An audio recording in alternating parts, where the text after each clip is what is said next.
минус Black Leopard. Минус. Притом это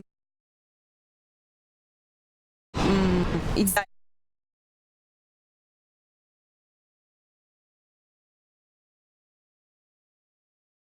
Не будет это.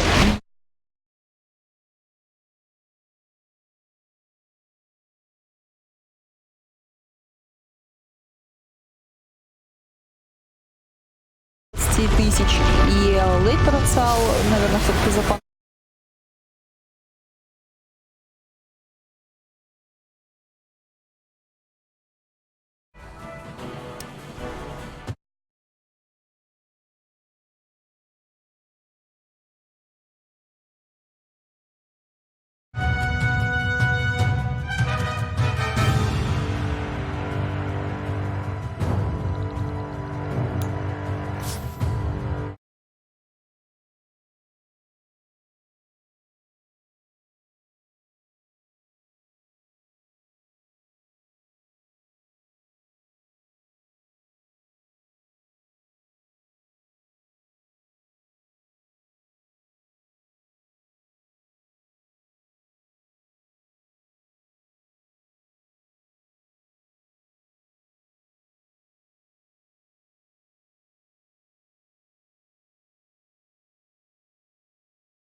Five.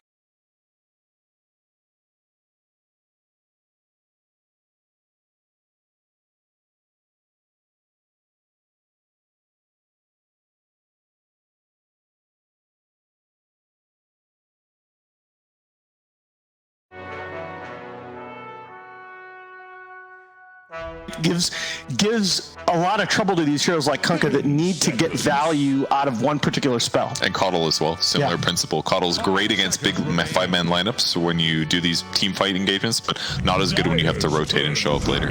Silence. Last bans, the Light Stealer and the Run, and then we get Silencer pick. So maybe Silencer is a 3 instead. I'm sorry, this is a VP draft, not Beast Coast. So probably the 5. Usually the 5 in Solo's hands, He's the big silencer player on the team, or has been in the past. Don't know now, because of course they've got a couple of new boys on the team as well. So Silencer can be a good pick in this case, but if I'm looking at Tiny, it's a little scary to me. I guess it's not going to be Tiny Core, so we won't have a massive level advantage, but typically heroes that don't have stuns, like Shadow Demon or Silencer, I'm worried about them just getting versatile at early mid-game. So, and there's they get the Bloodseeker anyways. And now, again, lack of stuns, Bloodseeker's happy. He's like, you're going to silence me? Oh, no. Gee, no, I'll do that myself. He's just going to run down Silencer consistently, so it's going to make Silencer's game a little bit harder, unless, again, it's just like a Silencer 3. They need to pressure him in lane, I think, and hopefully they're able to do that more effectively with something like an SD Lush. And that might have been why that was their opening, because they're just thinking, like, we want a guaranteed way to blast him in the laning stage, run him down with the Edict to get kills, and make sure that he doesn't get ahead at all. It should make the game a lot harder if that's the case. This is what I was hoping for. So Kevin's last point is exactly where I was going in terms of looking at this draft. I think the big thing that stands out to me in all 3 of Beast Coast's games today is they've drafted themselves very strong side lanes, a very stable lane configuration. And I think this lineup here, you talked about the potential of the SD Lush in lane as well as some roaming potential. The Silencer, also a 5-position hero that has some damage potential in lane. And then when you stack it all up on top of a Drow steroid, this is a lineup that I think Beast Coast are going to try to bully you in lanes, and you have to have an answer to that. And I think these first 4 picks give VP at least some potential in that direction. You know, after seeing the Drow pick, though, I just can't help but look at Silencer and be like, I mean, Silencer support with Drow is great and all, but like, imagine a core Silencer with like 50 extra attack speed at 10 minutes. With max glaives, like he's gonna hit so stupidly hard if he's a core instead of a support that it almost makes me want him to be a core instead. But if they can make it work, I think it would be insane damage output. Do you feel like though there's still to bring this VP draft together? I still think you need some fifth hero that's like a centaur, like tanky, something that can actually frontline for you, because right now you don't really want the Lesh to have to frontline against these 4 heroes on the board for BC. That's the key to all draw lineups is like, if the lanes go great and you're winning in net worth, it doesn't matter if you don't really have a frontliner as much, because you have net worth advantage. You're the one playing on the enemy side of the map getting ganks off. But if you're losing or even, it can be really scary, especially against a hero like Bloodseeker or Tiny. They're going to run into your face, and it's going to be difficult for you to stop them from hitting you. Silencer doesn't do that well. Drow can and cannot sometimes, depending, and SD is a little bit limited too. So they absolutely need some way to like create like a barrier, prevent your opponents from running you down. Something like Mars, Tidehunter, something that has like good area control to make the run at you less scary. Absolutely. Disruptor, kind of similar vein as punishing that run at you thing. Glimpse people back out of position. Don't let them retreat. If you do run at them, which they're definitely going to be able to do between Nyx, Tiny, Bloodseeker, they're going to run at VP, they're going to glimpse one back, they're going to murder that guy, and then they're hopefully going to clean up the rest of the fights. This is actually a rare case where Disruptor is a really good pick. Definitely generally seen as a weak support here right now. Well, Disruptor has the same problems that he's always had, and that's that he can get run at in lane, and he's in the mid game. If he's ahead, he feels like a monster. If he's behind, he can feel like a total non-presence. And the reason he's normally a non-presence is because outside of like the utility of glimpsing a guy back, he offers damage, but that's about it. But against squishy heroes, damage is more of a threat because burst is effective against lower HP heroes. If all those heroes on VP are tanky and you're like, I offer damage and no disable, it doesn't feel good at all. So this is like a rare case where the benefits that Disruptor has is actually useful in almost all ways. Yeah, it's interesting though that VP are the ones after all that take out the Centaur.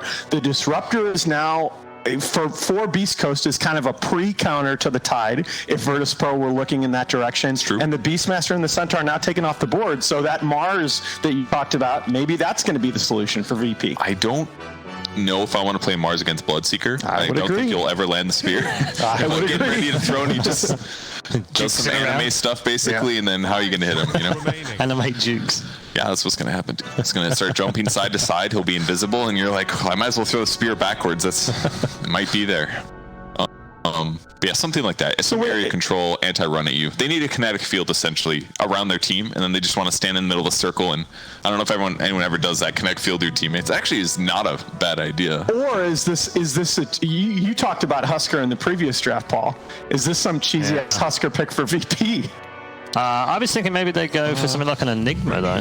No, it's not. Because that's something that knits things together. It's great for 4 seconds out of 200, yes. Yeah, but a long cooldown. For the other hundreds of seconds, yes, it's not going to work. And even like Malefice is pretty weak disabled. Something like that, maybe a Monkey King then? Is this Pango mid? It doesn't matter. Pango, Beast Coast, look at that run at you lineup. What the hell is VP? Chase him? VP needs to stomp these lanes or something. Or they need to like global silence him before he gets his ulti off. Wow. Like Dazzle mid, this is okay. I love this pick right now because again, it's what you need to do against BC. You need to win these lanes. You need to own that early part of the mid game. Dazzle mid, I hope he's going to go Greaves rush build here, get those Greaves before 15 minutes, exploit the cooldown reduction, and VP is going to be ready to fight continually in this match. Not like the last one. I think they've made the right adjustments from game one. The initiation is going to be really, really important in this game. Like, you can't let them use their rolling boulder, blink avalanche, toss the guy back. It needs to be like, hey, we're fighting, we global silence, we land some poison, we gust some guys, and then we're able to like kill 1 or 2 in that initial engagement. If it becomes like a wide spread out fight with pickoffs like Beast Coast typically plays, I think VP is going to get run over. But so it's like they can win with this draft. I think it's going to be difficult to execute, and Beast Coast is probably more likely to win it. Okay. All right, thank you. Nahaz and Purge with their thoughts here on the panel. Time to head back to our commentary team of Kyle and Toby1 for game number 2.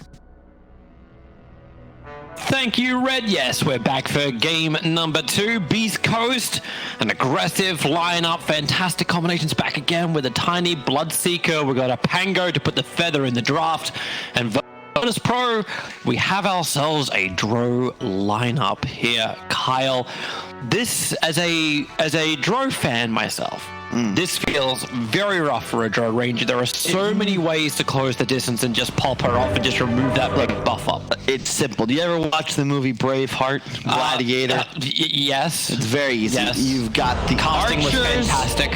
Archers versus cavalry. All right, archers have the advantage until the cavalry are on top of them, and that's what you look for here if you're Beast Coast. Roll through it, prevent the high damage output. Don't let these heroes stand still and deal DPS. But if there's I think Gladiator was a lot better choice than Braveheart for the archers versus the cavalry. What do you mean? Well, yeah, because the cavalry never showed up because those goddamn traitors, Toby. But let's not get into that. Let's not get into that. Sure. Let me just pass that through the House of Lords. Braveheart's not. Never mind. Not going to get into it. Look, here's the thing.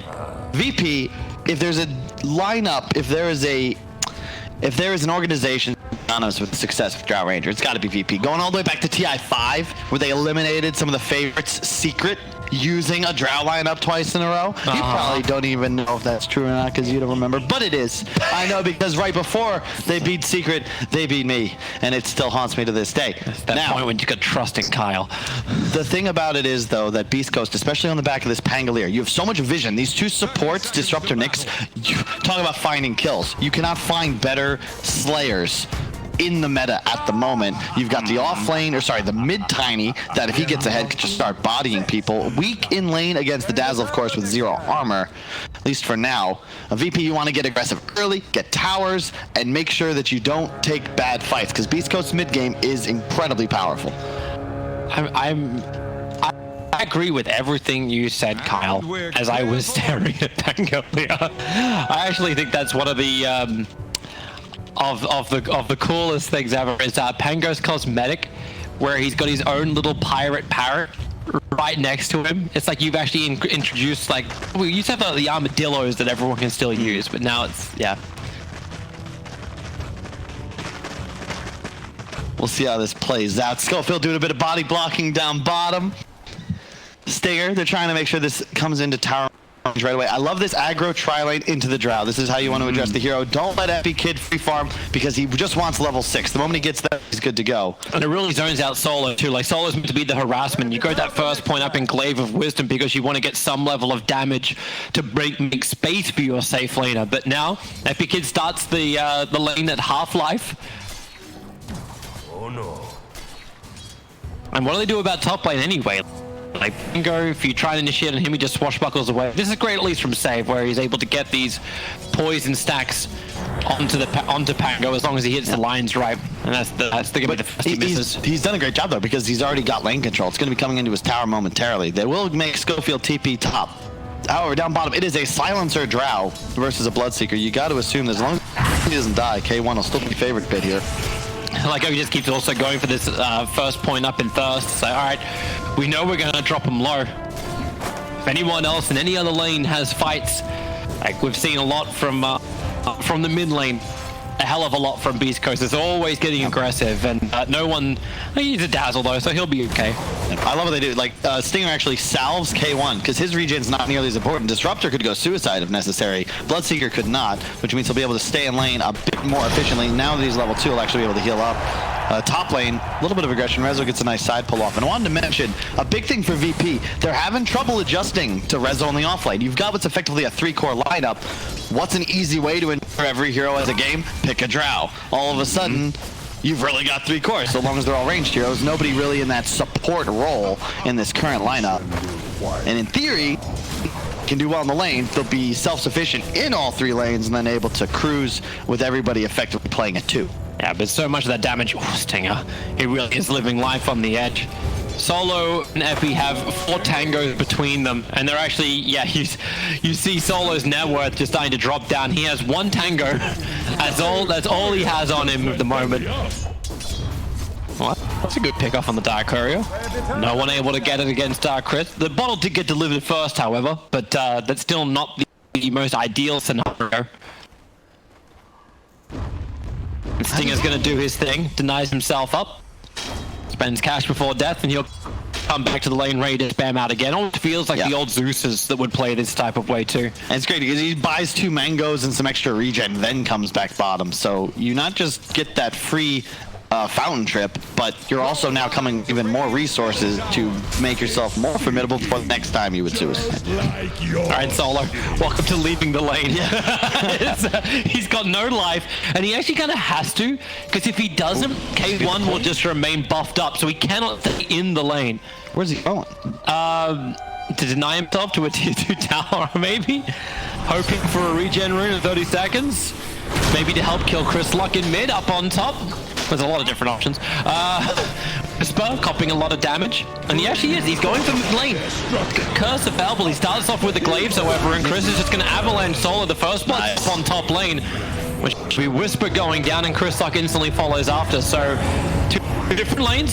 Solo now deny himself to the mid tier 2 tower. Resets up. Make it worth it. And check out the CS, man. This is what I was talking about. No one, even before that kill, putting in work. 600 net worth up on the Tiny. Got 24-7 to 19-3 in CS. And Chris until he's 6 will have some real trouble here, just because he's taking physical damage from the Dazzle Q and he has 0 armor. So easy for no one to pressure him here. And now they've lost their buffs on bottom lane. K1 not having as great a time. Like this can arise, so what's he going to do? He's going to wall up, combo with the Blood Right, dropping Silencer down. They even glimpse him back in again. K1 really think about pushing this underneath the tower. Epi doing a lot of damage, however. But the armor, the chainmail that's there, really feels like you're not getting anywhere near enough damage in.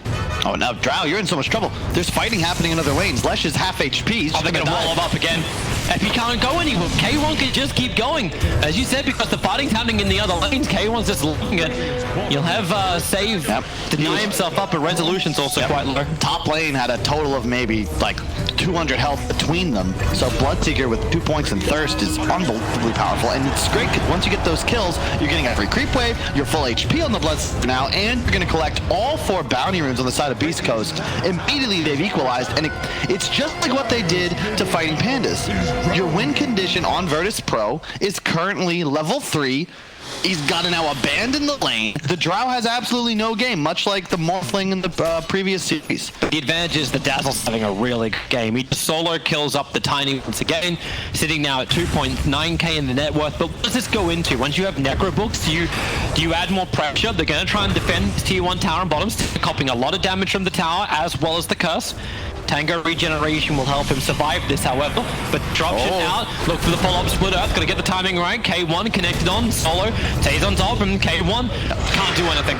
He buffed himself, unfortunately, right before that went down. So, taking 10% more damage. Not a huge deal, but definitely significant. Chris, I think he's dead again. He is. Yep, no one can just chase under it. He knows it. Oh, Chris. Nice one charges, but the poison touch is more than enough to finish the job. That was 40 damage per second, physical, almost doing pure until he's in range of the +3 bonus armor from the tower.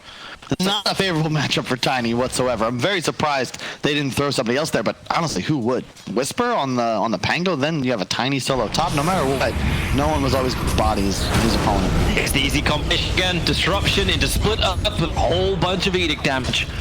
So Whisper will rotate himself down to the bottom lane. Bloodseeker's now up on the top. Dire's middle tower. Yeah, he's just following the Drow. He's now in the jungle. That's the one big bright spot here for Beast Coast. Even though they're a little behind in both matchups, other than the Drow, he's still somewhat far away from level 6 and just really no game to speak of. No one. Chris Luck is going to start it off with the Avalanche, sets up a Skullfield to get that nice impale off with the toss-up, and no one still can survive through this. And with the curse support arriving from Solo, Skullfield. Oh, he's dead. That's a Spike Carol, but yeah, he's used too many abilities and the Poison Touch. Chris is trying to help him up here, and it's enough. Yep, he'll live. Bottom, they're looking to maybe make a move here on Rezo, but he just hit 6. He's got that casual bracer, big fan. And actually, he might even kill Stinger. Nope, was in time. Pull him away, and so Resolution can't land stun either. The Stinger doesn't have a TP scroll. Resolution's focused on the farm. It's top lane. K1's going to go again. The Rupture is out over on Silencer. Has to walk himself out of the Blood Right. Save, going to go for the disruption. Skullfeld still uncertain what he wants to do. Stinger will die in the meantime, but a nice spike. Carapace gets the followings done into the Silencer because he does have the curse on him. Solo will get the +2. He'll lose his life for it, but it won't stop K1 from continuously diving the save under the tier 1 tower. Support's coming in. K1 has to cut through the trees and now run away as no one will arrive in the lane. But this forces no one to TP out, so Chris will get a little bit of breathing room. So we got Necro. And Whisper. Oh, time to roll in Thunder. Turn it around. Shield crash. Almost out of range. And he'll break free to kill off. Epi God. It's so demoralizing playing against good Pango players. You just can't. There's no escaping it.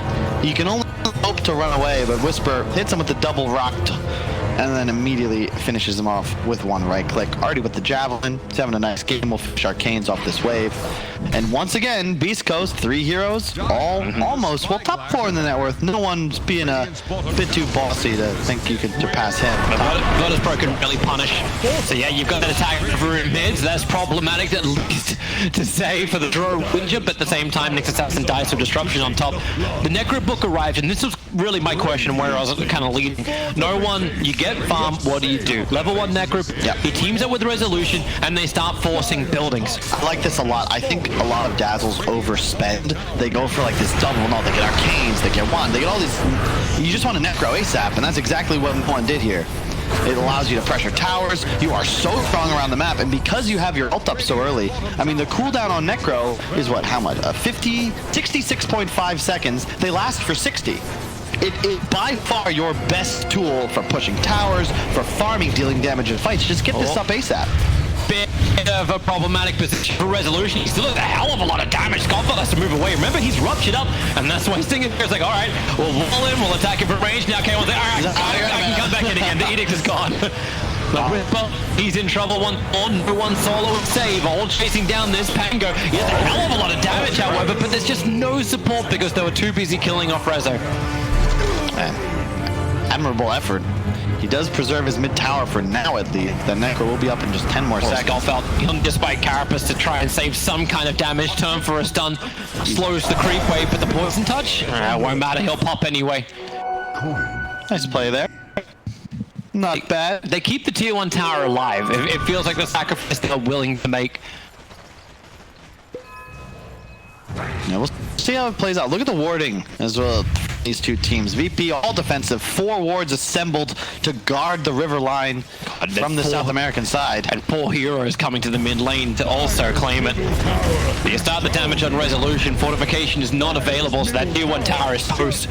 Knocked down. As the Invis Rune Shadow Demon, who's holding the Tome of Knowledge in his backpack, starts with Disruption on, and then the jump. Whisper, really nice hit through the backlines, combining with the Impale. No one gets defeated so quickly, and Whisper, under the cover of that Rolling Thunder, just keeps bouncing around, never-ending chain stuns onto Resolution to bring him down too.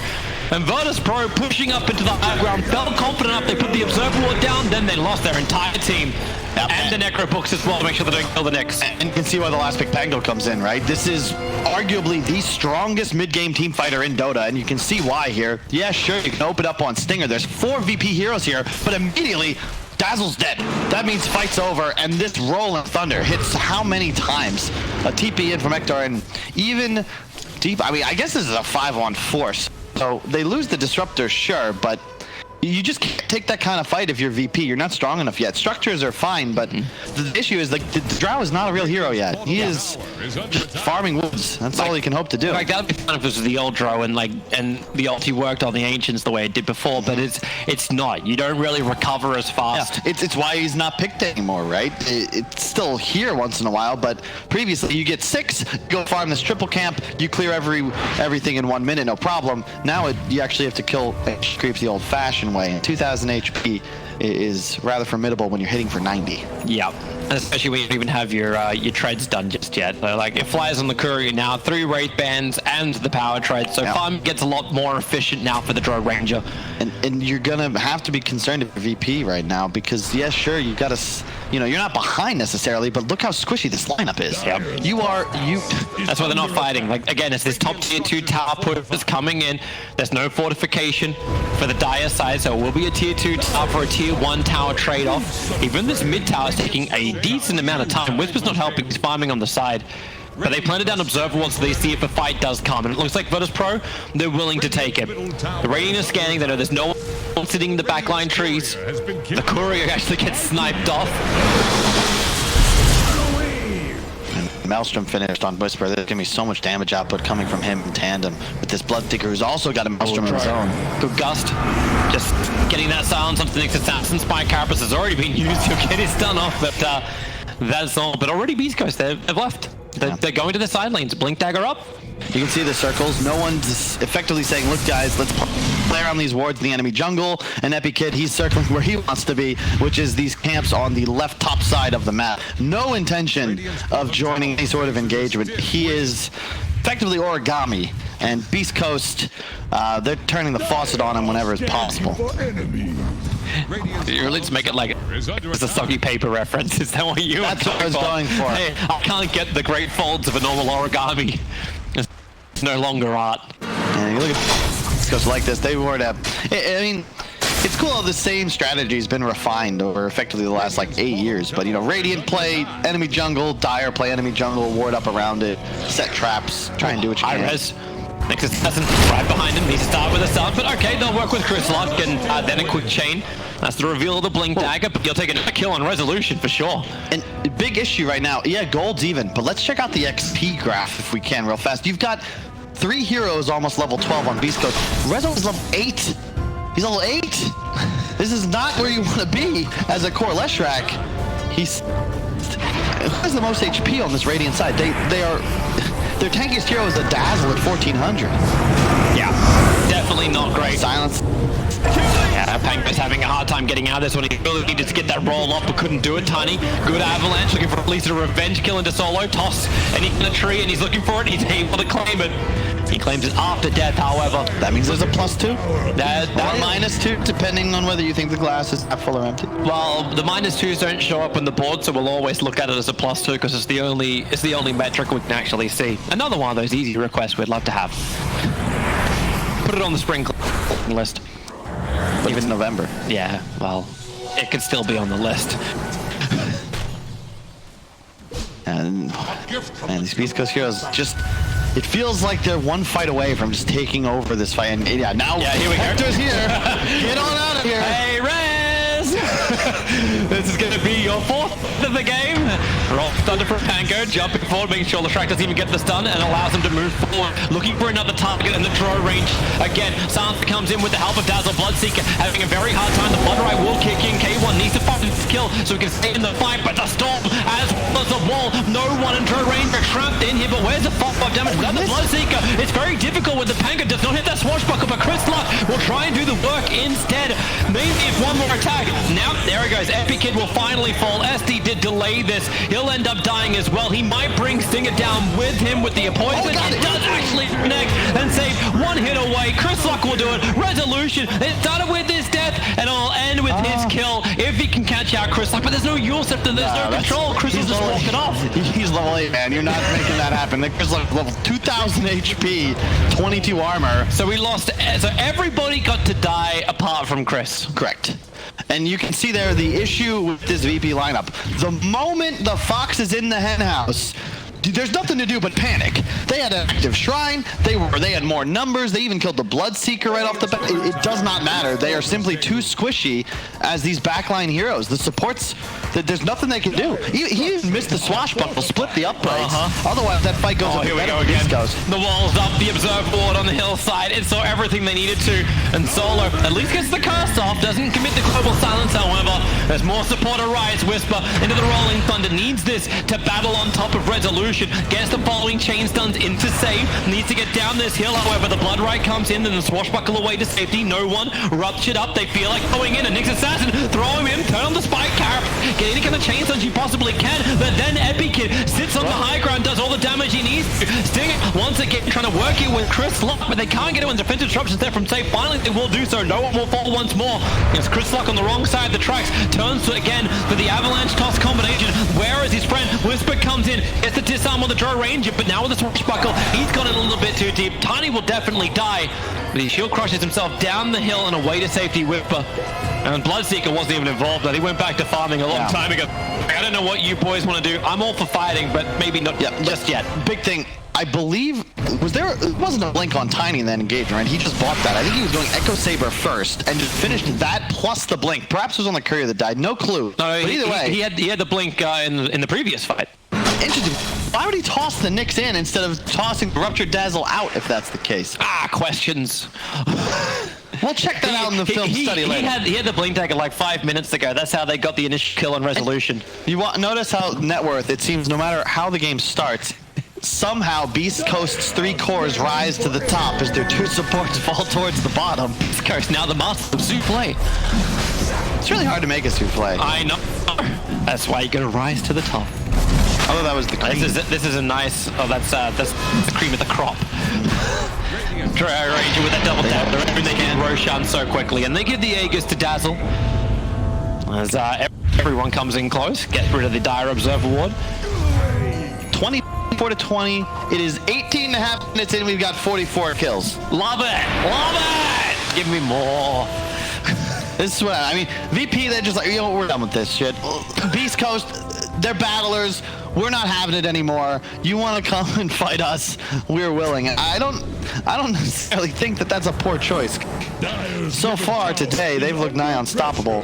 And I love Ector's farming patterns, man. He's just continuously clearing this triple camp, staying near his team. They don't want to fight right now into the Aegis. Plus, Solo's silence is active. That's huge. If you can interrupt this Pangolier ultimate, it buys them the time to perhaps find kills before the Rolling Thunder can come through. Oh, no one won't get caught inside the wall, sending his Necro units up the hill to see instead. I love no one scribbles across the map. Basically circled everywhere that wasn't his side of the map. And we need to control everything on the northern side of the river. Radiant's bottom tower is under attack. The best. This is also, I think, the right build from No One. Like the order, at least. I've seen sometimes people go like Necro 3 on Dazzle, but I really think you just rush that Necro because it's your acceleration item. It's almost better than a Midas. Then you go for all these team fight support items. The Necro 3 just kind of feels off. Res is too expensive. He knows the Sentry Wood is there. They already had a little dabble with Nyx, but the Spike Carapace ends up sending it back. But the Pulse Nova and the Edict damage with Global Silence. Six Assassin tries to use the Shrine to their life, but it won't happen. But so much damage has been done that now it's K1's turn just to kill everybody. He wants to try and catch up to Epikid. It won't work, however. He'll kill off the 2 supports instead, and then he can move himself over the Drow Ranger while the Storm Dazzle. Is he going to TP out? No, Chris. He gets the Avalanche in time. No One under where the tier 2 tower used to be. Drow Ranger was at least able to get back to safety with no other Suns yet will just TP home. No One will not be so lucky. They'll break the Aegis of the Immortal. And once again, it feels like a team is very willing to fight into Beast Coast and very willing to die to Beast Coast. It's this Bloodseeker, man. Stop giving him Bloodseeker. I can see there's some members of North American Dota in our chat right now, and they're all very aware of how this ends because almost anybody that queued on the server knows the pain. They picked it second phase as well. They actually chose to ban out the Gyro and the Live Stealer instead of the Bloodseeker. This was a willing choice. I'll take that. It's just, man, there it is. They've acquired the goal. 3 cores of Beast Coast, top 3 in net worth. Solo soon to fall. And there he goes. If your draft's too squishy, I like the fight. I like the concept that VP was going for. But where's the beef, Toby? Where's the beef that can get in front and actually tank some of this damage and upfront spells from Beast Coast? Wasn't it Alan was bringing up that point? You get a Drow Ranger, you need to have a Centaur or something like that in the front lines, but it doesn't work with the way they wanted to lane it. They picked the Dazzle as the last one. They didn't push the Lesh to the off. Top tower. I mean, they did push the Lesh to the off and didn't put him in the mid. It makes sense, but it really had such a heavy reliance that you can keep going. But they're not out of this fight. They're not out of this game just yet. We're acting like Beast Coast is going to win every single fight in the future. But the execution of VP, if it's good, they'll find Skullfeld over in the tree line. Resolution will claim him. And Resolution's getting tanked. He's moving towards the BKB after having the pipe. But pipe into BKB? I know. Does that ever feel good? Yeah, probably not. Like, but, hey, I'm trying to look on the bright side of life. Remember what the Monty Python boys always say. That's a good point, good point. Yeah, no one expects a Spanish Inquisition.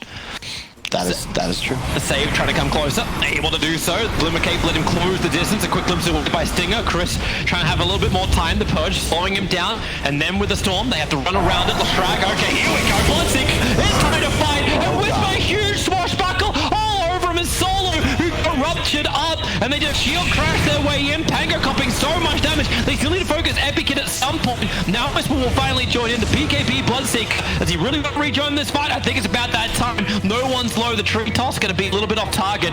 But at the Pango, it feels like Beast Coast will give a little respect to VP. Well, credit to VP. They recognize the critical kill here. It's the Pangolier. You'll watch. Really well played by Chris. Like, yeah, Haystron this whole time waits for the anyone else to proc. It's always purging. Boom. He's going to be able to get away. Nice try from Whisper, but that silence was perfect. He uses himself up in the air. Rezo is there to land the stun. They have got to kill the Pango before his ult comes off, or you have no hope whatsoever. They would have been completely cleaned up. Instead, forcing Hector back. They win a critical engagement, and Roshan will be spawning within the next 3 to 6 minutes. That's going to be the big engagement you've got to win for your VP. But yeah, be afraid. K1 somehow, he's 4K ahead of the game right now. This man is unstoppable. Oh, it's because he doesn't really die that much either. Like, he's 11-2. Hey, you lose the Pango. But this is what we saw from Beast Coast earlier today. Supports will die. Yeah. K1 does not. And he did back out of that fight. It felt like maybe a little early. Maybe he could have got into the back lines and done a little bit more. But if he dies, VP gets so much. Problem is, the big concern with VP, look at the itemization of the 3 cores, right? You have Pike BKB on Rezo. There's no damage there. Your Drow has just a Hurricane Pike. Yeah, but she needs that too. No, but for what? She needs a repositioner from the attack to From what? From Ruptures? How do you juke Rupture? How do you juke Glimpse? I suppose if Tiny also jumps you as well, you're going to get hit by Avalanche. You don't need a positioning tool. You need the ability to deal damage. Your Dazzle has Greaves and Necro. This is not a lineup that can afford to just go pure defensive, because there's nothing you can itemize for that will allow you to survive Beast Coast. You need to have so much damage that a one miscue or perhaps advantageous positioning, a nice silence on the high ground, you win this fight within the silence, but no one's dealing damage. Issues galore. 25-minute runes are about to spawn. Scoffelt, resolution once again.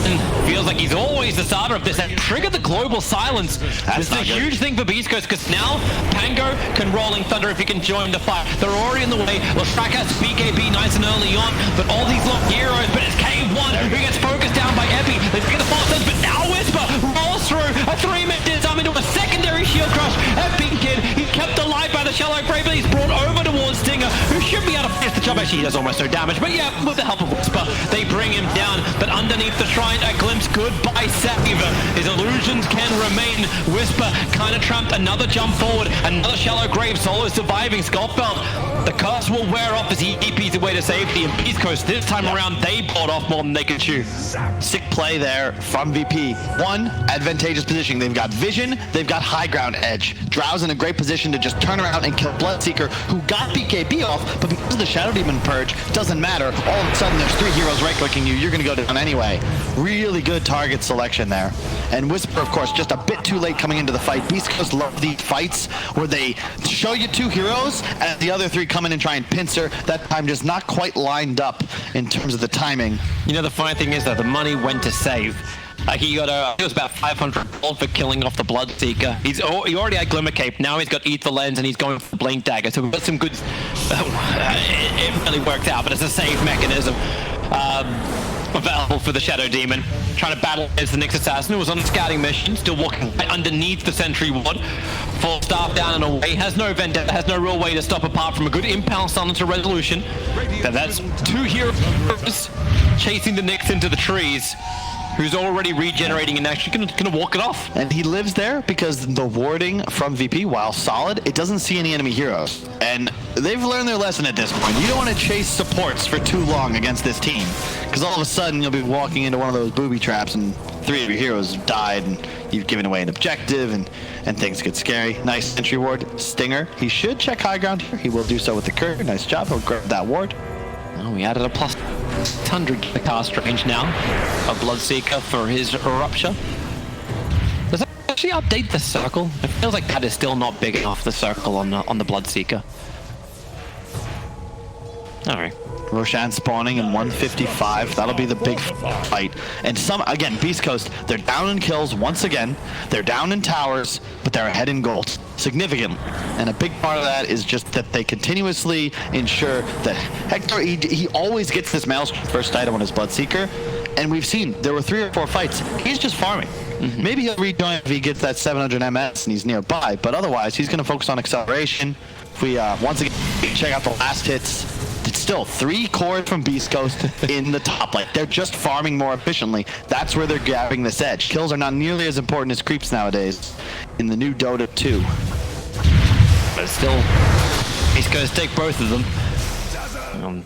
Pressure being applied to bottom. Chris will always be there to mop up. Going in for the full Daedalus tree volley. Scanning for enemy. VP, you want to try Roshan? Sure. Another example of an Ags that just... I love tree volley, cool. But why do the trees have to slow, Toby? Why do they have to take the effect of the Echo Saber? What? Who thinks these things up? Geniuses. Geniuses, I say. Gotta get out of range of that Sentry Ward. Nyx Assassin still doesn't have the invis. Support's coming in from the tiny. A little too close. There's a volley trying to create some space, hitting into Resolution pretty hard.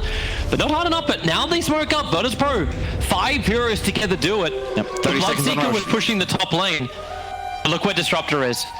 Stinger is looking, waiting, breaks the smoke, puts down defensive wall, and now just continues to run. The Observer Ward did see which way he did run, but he's coming to his own Observer Ward, so he can battle inside of vision. Sick. That's so good. And now Courier. Okay, with Courier as well. That thing just delivered. It's going straight over the top of everyone else. The Rupture is out. Resolution. Good Storm in the back line. There goes your save. If they can keep the Suns going, Global Suns returns around, and maybe now with the Shallow Grave, Save can do some work. Purging over onto K1. They're bouncing around Roshan. Finally, Epic Kid. He's going to feel and they're brought down on the fall.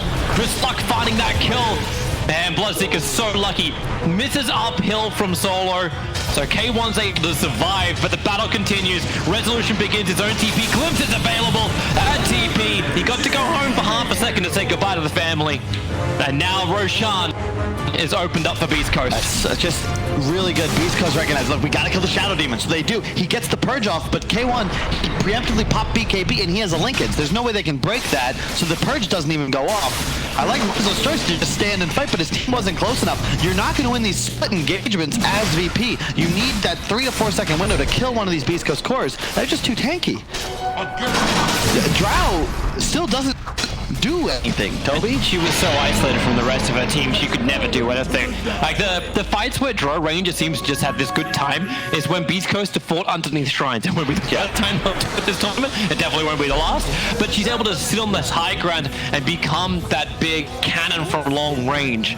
But Beast Coast have cottoned onto this now. They have so many different ways to close the distance, make sure she can't get her damage out. The Dazzle is having to self-grave. Solo, I think, has actually become one of the big things that have slowed down Beast Coast. I think his global silence timing has been perfect, and it's really caused Beast Coast to be a little bit more cautious about their ability spam. But it's still so hard. It's the same story in like both series this game, where Beast Coast, they have their one position, the win condition, having a great start, top of the net worth charts, and the enemy one has such a poor start that at some point in the game he's doubled up in net worth and has next to no impact. Like a Drow having to go pike BKB. There's no DPS there, Tobes. Go double Aghanim Scepters. The second one has now arrived. It's over on Pango. BKB defensive from Resolution. That's his 8-second one to stop the glimpse back. But Whisper's damage has now been massively amplified. Tiny's already got his huge one thanks to the Daedalus completed. Just wait till Whisper starts to make moves. He has that Ags picked up along with the Defeatle and the Maelstrom. Pull him back up, and this time it's going to be solo. He'll get the Shallow Grave. I don't know if that's enough to get him back. Someone got a 4-star? Someone got some way to save him? No. And Whisper also, he has the talent for the 2-second shield crash in Rolling Thunder, too. So he gets that spell off here in trouble bottom lane. X is forcing TPs inside the base. Yeah, oh my god! The volley! Save had no chance to survive this, and Whisper's just rolling thundering around, swashbuckling as he goes. And Resolution's run back in, silenced up, slowed up, and then glimpsed back over. He has no BKB for protection, just the Shallow Grave. But look at Chris playing from the side, exactly where he wants to be with that volley. Resolution has to buy back, so does Solo, to try and repel Beast Coast from the base, but got so many buybacks and the victory tower. But you know this is Beast Coast. They want to keep fighting a little bit bit more. Solo, the shallow graves from no one. He's playing like a support. There's no damage from him. That has to come from Epikid. They get the damage out, but it kills only the Aegis, the Immortal Bloodseeker. Soul gets swung by Puck, and another glimpse. Resolution, BKB or not, shallow grave or not, he is totally dead. And I think with it, the hopes of this game, that's the second time I've seen K1 DX. It's not even worth the XD. You get DX. It's the other way around. And he's trying to volley in. Chris, Try to kill him in the fountain. my God. There is such shenanigans. You haven't even taken a second lane of Rax yet, guys. I know you feel confident. And Chris wants to go. His volley just came back off cooldown. Oh no, he's getting towards the trees. Yeah. Be careful. Turn around. Whisper needs to land the sun. And now no one. Boom, boom, boom. BKBs. He'll move up. TVP out. What is this? K1's like, am I the only one playing objective-based gaming? Then don't you have to kill these things called racks, which give you advantages in lanes. I think they may be expecting a GG there, but VP, I think this might be their last game of the day. They don't want to end it. Oh, look just at SD yet. go. It's like I'll TP out. If I get, oh wait, oh yeah, went the other way. He needs to purge, catcher, and buy time for Draw Ranger to catch up. Okay, ain't happening. Okay, we get to. Well, okay. To watch the feed. I love how we had these 5-second clips that we just jumped. It was just like, well, what exactly is this? Well, this is Beast Coast. And just solid Dota 2, man. It feels to me like Beast Coast, they're a different squad when they're in their comfort zone. In their drafts yesterday, a bit unconventional, not really. You didn't feel the same way. When you see Hector playing these Bloodseekers, these Wraith Kings, when Chris Luck is on his TAs and his Tiny, like, it's just a different squad. And Whisper could quite possibly be, he's definitely the best offlaner in his region, but I think you could make an argument that he's one of the best 5 in the world right now. Definitely going to this upcoming major. But we'll see what happens when the big guns come out of their retirement throughout the winter, hibernating until that second major. And that's when we see the real test happen, as the team fight's already going to begin. Leshrac up next to the Counting Runes. That's what they started to fight over. No one. And Mac Lions, Chris trying to get some of this damage out, but he can't do it. He's in the middle of 5 heroes from Virtus Pro, dead for 100 seconds. And a jump forward, Leshrac, Carapace stunned up. He couldn't really let himself free of that one. They need to keep him controlled with a shield crush, bouncing through a little bit too deep there for the Pango, and he's actually kind of trapped on the edge of Roshan's clip. And maybe Beats Coast, were you too aggressive? This game was not in the bag yet. K1 is going to try and put it there, going after Silencer, but the Shallow Grave will end up protecting him, and Beast Coast will back off. Oh, the jump! If that Shallow Grave ended half of a second earlier, it would have been enough. Tiny as a basher. Yes, he does. Not a BKB, mind you. No. Who needs one of those? Yeah, Against Silencer and Leshrac. Yeah. It's like, I just need an Abyssal Blade. I need to be in the middle of 5 Virtus Pro heroes. At least I have trees, but I can't volley because I get silence. Issues. And now K1. Trouble for him. Already burned the mana style. Look, it's been broken. BKB TP out. And the damage is put to the test by Virtus Pro. We found Wanting. But their immunity is down. Like, it's 5 seconds on these BKBs. It's one of those few games where you're like, hey, Disruptor, you actually don't need an Aghanim Scepter in this game. Maybe these guys just felt bad. They're like, look, we have more kills than the enemy. We don't want to win and outscore them. We want to make them feel like they had a fighting shot. However, now it's time to maybe regroup, wait for 5, perhaps finish this AC on the Bloodseeker. He'll be completing that in just a moment. Then look to go take that full 5-on-5 engagement. Hex also about to be completed by no one. That could change things around. As this Drow lineup continues to scale, they're going to do some serious damage. It is 5 ranged heroes. Blink now picked up on Epikid as well. So they got to abuse positioning. You got to fight around this Silencer ultimate. But you do have the damage. You can make something happen here. It's just going to require you outplaying your opponents. So Assault up. The Gem of True Sight is going to be very valuable now on Nyx Assassin. No surprises. Whisper's trying to push in through the top lane. Has Tiny decided to change his item build at all? No, he has not. So 2 bashes in the tree lines. Ranger looking for their own target. Just a couple of illusions of Bloodseeker cutting out the rupture. Over on Silencer. Man, he takes so much damage, getting pushed away by the Rolling Thunder. Oh, Whisper! Jump yourself down. Never go full RTZ. The BKB will not protect Adley. That's a Shelling Raven up Epic Kid on the run from K1 before start forward by the next assassin. Keeps that distance nice and close for K1. 3 heroes down. That's a little bit of composure and they get the GG call out. Beast Coast will get a 4-0 record for day 2 of ESL 1, wearing their 0-4 of day 1. I said it needed advantageous positioning and then all of a sudden Beast Coast pop him in the